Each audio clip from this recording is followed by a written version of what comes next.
think it's important to understand the state of mind you have to be in to play. Generally speaking, you're probably doing more practicing than you are doing playing now. This is the stage of your life where you should be doing a lot of practicing. And what happens is, without realizing it, you're developing a practicing attitude. And practicing is goal-oriented. It's, you set yourself goals and you work towards them. The playing attitude is process-oriented. It's not what you play, it's how you play what you play. Now the problem is, you can't practice a playing attitude in your room. You can only practice it playing. So in the most real sense, the process teaches you by doing the process. And many of us make the mistake of not realizing there's a difference between the two mentalities, and bring our practicing attitude to the performing situation, and it doesn't work. So you have to be able to make a clear distinction of what your attitude is when you're practicing and what your attitude is when you're playing. The playing attitude, being process-oriented, is called a dissociative state. I'm sure you've experienced like doing a gig, you know, and getting in your car at the end of the gig and driving home, stopped for every light, didn't run over the cat, made every correct turn, didn't hit the pregnant nun. Everything was cool. You got home without thinking about it. And while you were doing that, your mind was somewhere else, right? Well, think of it this way. The tune is the route home. It's the plan. You know it so well, you don't have to think about it. And what happens to your mind is that you go into that dissociative state, and there's another kind of thinking that goes on. It's not like you're not thinking, but it's an intuitive, perceptual change. And you're making decisions, and you might even use the word conscious decisions, but it's not like regular intellectual thought, because intellectual thought is the kind of thought you use when you're practicing. And you've all had the experience of like working on a lick or something and try to throw it in the middle of a solo, and what happens? Stops everything. So the intellect basically is too slow to use during the process of playing. However, practicing, you are using your intellect because it's deliberate, it's goal-oriented and focused. So how do you get into that state? I don't know. It's a personal trip for everybody, but I think at bottom is this concern about how you sound. And that puts you into the intellectual state of mind. There seems to be this overriding desire, this necessity to evaluate our playing while we're playing. How many of you go through that? Right. You can't do that. It's not possible. The mind works in a linear, serial manner from one perceptual moment to the next. You can hear all kinds of different ways and perceive all kinds of different ways, but only one way at a time. So what you're trying to do when you are trying to judge your playing while playing is hear two different ways. You're trying to hear yourself as if you're on a record, and at the same time you're trying to hear what you play. You can't do that. It's got to be one or the other. How many of you experienced having played a gig or a jam session and you recorded it and you listened to it next night, and what does it usually sound like? You know, awful. It really sucks. So you put it away. But you come back 6 months later, and how does it sound? Better. Here's why. Because when you're playing, you are hopefully totally involved in the experience, and the experience has all kinds of associations. How you felt when you played this chord, how you felt when you played this line, how the rhythm section reacted to it, the emotional content, the volume content. There's so much information that you are processing while playing, you listen to that, to the tape the next night or the next day, you still have all those associations. And it usually, like I said, sucks. But 6 months later, you've forgotten all the associations. And now you're listening to it, what I call outside in. When you're playing and trying to listen to yourself, you're trying to hear inside the music out, which is just impossible. But 6 months later, you can make a better evaluation of how you sounded because you've forgotten all the associations. And it usually sounds better. This need to be able to evaluate your playing while playing is, how can I put this? Is based on the fact that you take playing seriously. And that's the last thing you should do. You take the study of the music seriously. But playing is for one reason and one reason only. So I'm going to ask you a question. What was your first reason to start playing? Because I enjoyed it. Huh? Because I had fun and enjoyed it. Because he had fun. So, if you're worried about how you're playing, you're not having fun. Your goal has to be not perfection, not playing the perfect solo, but having fun. That's the usual bottom beginning impetus for you to become improvising jazz musicians. And you can't lose sight of that fact. Your whole edifice for playing is based on that. And I'm telling you, you're going to be, over the years, seduced away from that, and you're going to have to remind yourself, wait a minute, I'm doing this because I want to have fun. But when I see students like you in a combo, I see terror. I don't see people ready to have fun. I see everybody taking it seriously.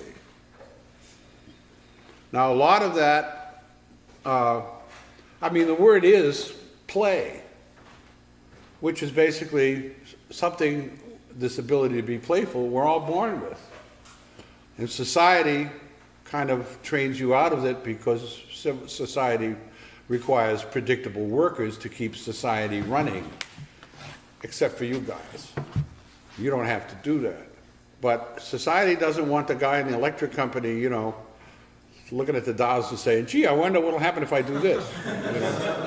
They don't want playful workers. They want workers who'll do the routine. But you're the exception. You can be playful. You're being paid to be playful. Your goal is to be playful, to be childlike. But like I said, society can really condition you out of that, but it's still there. And sometimes you got to work to find it. Okay? Now, if you don't know the road home, if you don't know the plan, if you don't know the tune, you're going to be insecure about it. So the first prerequisite is, besides not taking it seriously, is to make sure you have the tune you're playing so internalized you don't have to think about it. And then you can play, hopefully. The second thing is making mistakes.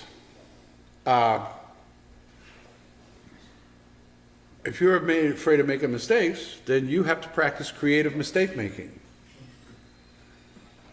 You have to practice playing something wrong and making it right. You have to stop having a negative attitude toward mistakes, because a mistake is a window, is an opportunity into something you didn't plan. And playing without a plan is what your goal is. You don't want to have any idea, you don't want to approach the bandstand with any idea of what you're going to play. Tough, huh? Because I know one of the things you do, because I've done it myself, is, hey man, I've been working on this shit here. I want to see if I can play it and work it. So you're approaching the bandstand with this attitude, I'm going to play this. It's a double-edged sword. You kind of got to do it, but you got to watch out for getting into the habit of it, because as soon as you say, I'm going to play this, or I'm going to play a certain way, you have narrowed all your possibilities and not left your options open for what you're going to play. So the difficult part is approaching playing without ego. Because you are so concerned with self. How do I sound? You can't care. You care too much. If you care as much as you do, you are bringing all kinds of emotional and psychological baggage with you to the bandstand if you take it too seriously. And you can't afford that weight. You've got to get that weight off your back. And the only way to do that is to be playful, have a playful attitude, not take it seriously. The Chinese character for chaos has a double meaning. The other meaning is opportunity, creativity. So a mistake is a possibility to be creative. So then why be afraid of it? Second of all, who cares if you make a mistake? You think the guy next to you does? They don't care. You're the one that cares. Nobody's going to mark you off, although I have to say when I was going to Berkeley in the 50s and you were playing in a local club, you could see some of the cats sitting on the side metaphorically checking you off, you know. But you get the attitude I'm talking about? So, myself, I'm a high-risk player. I think that's the fun. For me, the fun is riding the wave. Being perched right on the top of the wave, maybe falling a little forward sometimes, maybe falling a little back, not being perfectly placed on the wave all the time. So you got to ride it. And to me, that's fun. That's exciting. You never know what's going to happen. You never know where you're going to go. You're filled with surprise. If I had to define what playing is, it's a series of happy accidents. So you have to be less directed. You have to be open. If you're going in saying, I'm going to play this way because I've been working on my pentatonic scales, I got to go play my pentatonic scales, it's not going to work. That's goal orientation. Goal orientation doesn't work because playing is a process. And it's process orientation. So you learn the process by doing the process. So stop taking this so seriously. As Kenny Werner said, it's only music. You're not going to die if you make a mistake. But everybody, I see, is in terror of making a mistake. You cannot play if you're afraid. You can't be creative if you're afraid. If you're not approaching the playing situation with absolute joy at the opportunity to have some fun, something's wrong with your attitude. And I'm sure you've heard it said a bunch of times, attitude is everything. The way you think about things, the way you approach things, because whatever your attitude is, whether it's emotional, physical, or mental attitude, it comes out. You display it. So you got to be careful what's going on in your mind and your body and your emotions, because it's going to come out on your instrument and your behavior on the bandstand. So you have to learn how to control your mind and body and emotions as tools that you use to work with, so that they're not running you, you're running them. Does that help you at all? Are you prepared to jump off a cliff every beat? If you're not prepared to be foolish every second, don't do this. I spent many years with Cannonball Adderley, and he used to greet everybody. His greeting was, "Hey fool, how you doing?" You know? So one day I said, "Cannon, how come you greet everybody, hey fool?" You know, he says, "Well, aren't we? If you're not prepared to be foolish every beat and have some fun, don't do it." I know what it's like to get caught up in the academic environment where you're dealing with information. At Purchase in my combos, at one point in the semester, I will have them all play wrong. Ignore the changes, keep the form, keep the key, but play wrong. And they have so much fun because they don't care about being right. And everything sounds great. So practice playing wrong. That's against everything you've been taught. You'll be right if you're wrong. So you see what I'm talking about? It's a particular attitude towards the bandstand in that situation. It's a very special, unique situation, the bandstand. It's a place where you can be vulnerable safely, hopefully. It has its risks. Like I said, I'm a high-risk player. I make a lot of mistakes. I've made a career out of them. But I don't care. When we record, we do all first takes. All first takes, because what I care about most is the spirit of the music. And the first take usually is the one with the spirit, and everything after that is just gets kind of mechanical. So whatever mistakes are on there, I live with them, because it's not what I played, it's the feeling, the spirit of the music that is most important.